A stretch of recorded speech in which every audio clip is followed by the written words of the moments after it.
श्री संत सद्गुरू बाळूमामा प्रसन्न. नमस्कार श्रोते हो.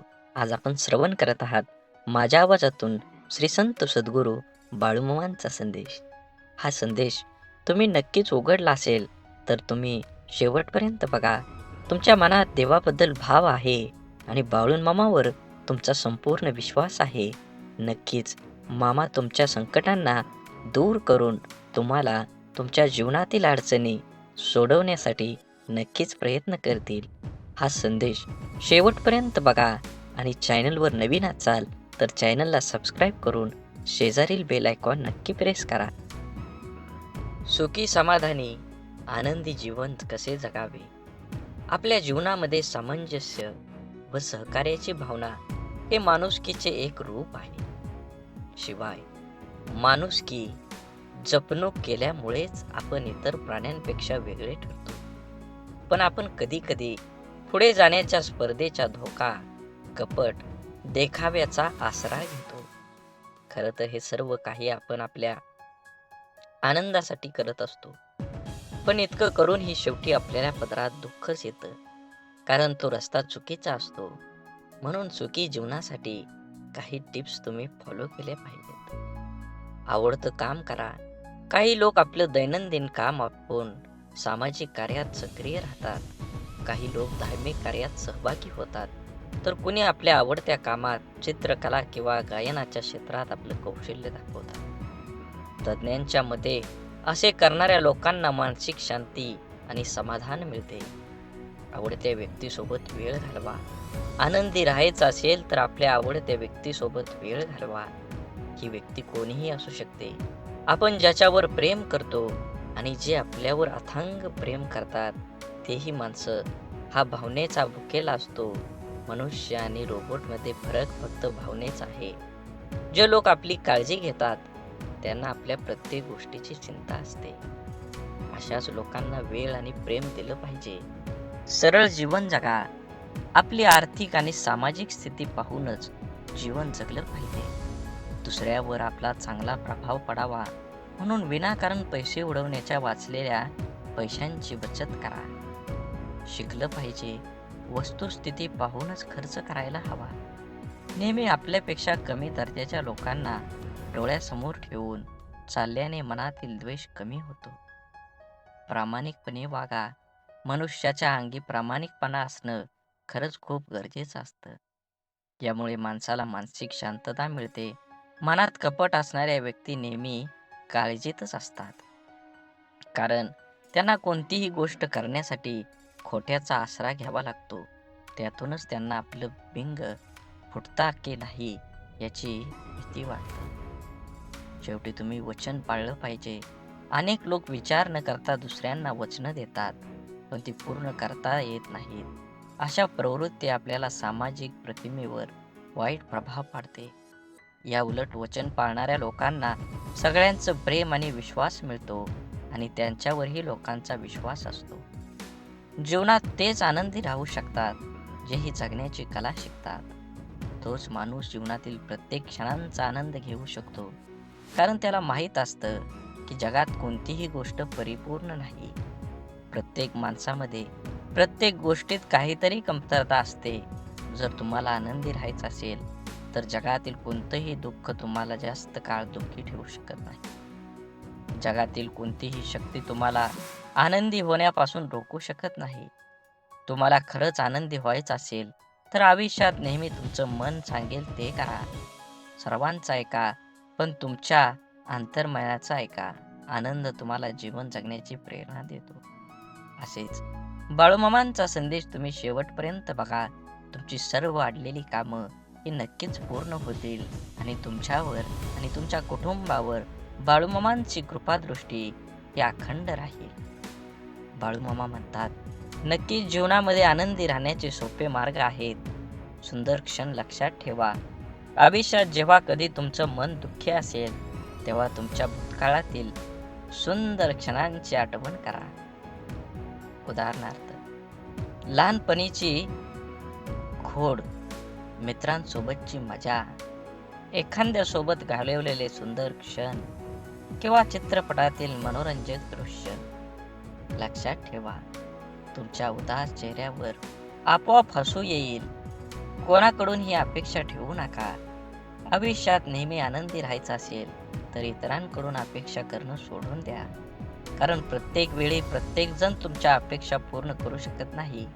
आणि जेव्हा अपेक्षा तुटतात तेव्हा राग, द्वेष, मत्सर, दुःख आणि अविश्वासाचे वातावरण निर्माण होतं, जे तुमच्या आयुष्यात दुःख आणि निराशा भरतं. त्यामुळं लोकांकडून अपेक्षा करणं थांबवा आणि स्वतःवर विश्वास ठेवा. स्वतःच्या कुटुंबाकडे दुर्लक्ष करू नका. आपल्या कुटुंबातल्या प्रत्येक व्यक्तीकडे लक्ष द्या. जीवन खरंच खूप सुंदर आहे. ते सुंदरपणानं जगलं पाहिजे. आयुष्यात येऊन आपण प्रत्येक गोष्ट अनुभवली पाहिजे. प्रत्येक गोष्टीत आपल्याला यश मिळेलच असं नाही. काही गोष्टी तुम्हाला यश मिळेल, पण काही गोष्टी तुम्हाला नक्कीच काहीतरी शिकवून जातील. कोणतीही गोष्ट चुकीची झाली किंवा बरोबर झाली म्हणजे ती गोष्ट चुकीची नसते, कारण ती गोष्ट तुम्हाला तुमच्या पायावर उभा करण्यासाठी सिद्ध करते. जीवनात जगत असताना तुम्ही प्रत्येक गोष्टीकडे बारकाईनं लक्ष ठेवलं पाहिजे. हे जग खूप सुंदर आहे. प्रत्येकाला स्वार्थ असतो. तुम्हीही कधीतरी स्वार्थी बनलं पाहिजे. जीवन तरच तुमचं उजाळा देईल. तुमचे मित्र खूप महत्त्वाचे आहेत हे मान्य आहे, पण तुम्ही त्यांना ज्या ठिकाणी भेटायला जाल ते घर आहे. म्हणूनच तुम्ही तुमच्या कुटुंबालाही पूर्ण वेळ देणं गरजेचं आहे. आपण मोठे झाल्यावर कामात आणि मित्रांमध्ये इतके व्यस्त होतो की आपण रात्रीचं जेवण करून घरीच झोपतो. पण तुमच्या मनातील प्रत्येक गोष्ट तुमच्या कुटुंबासोबत शेअर करा. कदाचित तुमची आईसोबत किंवा वडिलांसोबत किंवा भाऊ किंवा बहिणीसोबत अधिक सोयीस्कर असाल. ज्याच्याशी तुम्हाला तुमची गुपितं शेअर करा.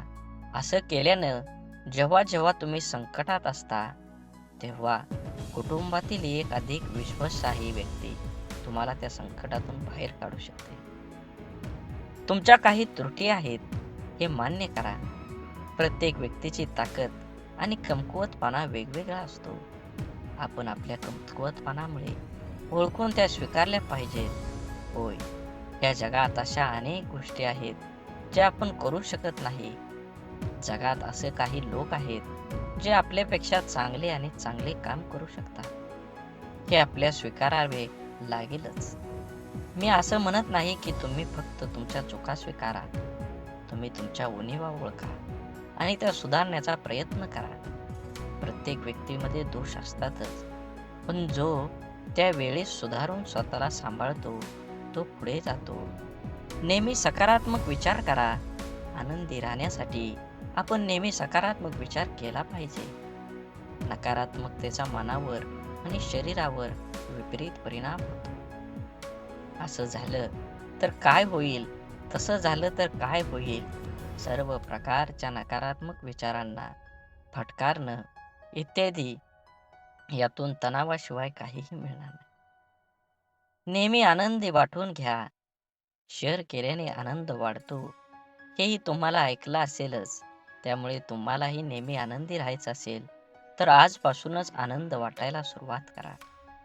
लोकांना त्यांचं जीवन आनंदाच्या रंगाने भरण्यास मदत करा.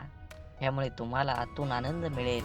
त्यासोबतच तुम्हाला लोकांचा आशीर्वाद आणि देवाचा आशीर्वादही मिळेल.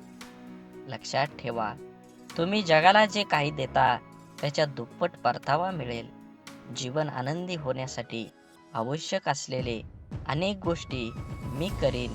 त्यापैकी काही कृती शारीरिक पातळीवर आहेत तर काही मानसिक पातळीवर आहेत. असेच बाळूमामांचे संदेश आपल्यापर्यंत पोहोचण्यासाठी पहिल्यांदा व्हिडिओला लाईक करा.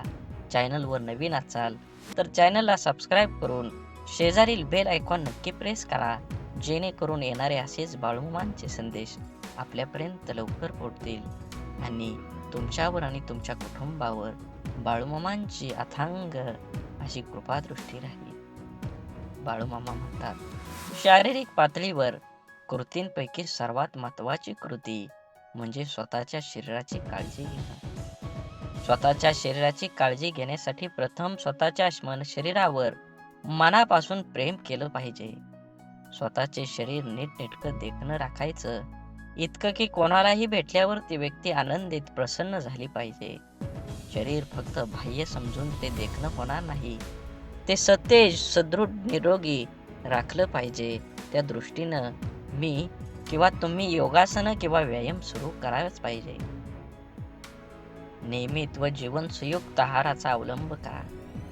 व्यसनापासून 4 हात दूरच राहा. शरीराबरोबरच मनाचं पोषण करण्यासाठी कलेचा आश्रय घ्या. अत्यंत चिकाटीने गायन, वादन, नर्तन, साहित्य, चित्रपट, नाट्यपैकी एक तरी कलेचा जाणतेपणा आस्वाद घ्यायला शिका. शक्यतो एखादी कला आत्मसात करा. माझी स्वतःची बौद्धिक, शारीरिक, मानसिक क्षमता लक्षात घेऊन माझ्या यशाचं लक्ष्य निश्चित करा आणि त्याचा पाठपुरावा करा. अर्थात तुम्हाला हेही ठाऊक आहे, केवळ यशामुळे उच्च पातळीवरचे मानसिक समाधान मिळू शकत नाही. साफल्याचा आनंद बहुतेक यशाने पूर्वशाने मिळत नाही. म्हणून कला, क्रीडा, ज्ञान क्षेत्रात उच्च प्रतीचे कौशल्य मिळवायचा प्रयत्न करा. नोकरी, व्यवसायाच्या बाबतीत आवडीचे क्षेत्र मिळेल असे सांगता येत नाही. तुम्ही तुमच्या आवडीचे शिक्षण घ्या. आवडीच्या क्षेत्रात उपजीविकेचे साधन मिळवण्याचा प्रयत्न करा. तसं नाही मिळालं तर मिळालेल्या कामात अत्यंत आवडीने करा. घेतलेल्या शिक्षणात मिळालेल्या ज्ञान तुमच्या नोकरीच्यासाठी नक्की व्यवसायासाठी वापरा. खात्री आहे की नक्कीच तुम्हाला यश मिळणार आहे. तुमचं आयुष्य सुख समाधानी होणार आहे. म्हणून जीवन जगत असताना काही गोष्टी सोडून दिल्या पाहिजेत. तरच तुम्हाला तुमच्या जीवनाचा एक नवीन मार्ग मिळणार आहे. बोला बोला बाळूमामांच्या नावानं चांग भलं. झाडे लावा, झाडे जगवा, माती वाचवा, पाणी वाचवा, सेव आणि मनात मामांबद्दल आणि देवाबद्दल भाव असेल तर नक्कीच चॅनलला सबस्क्राईब करून व्हिडिओला लाईक करा.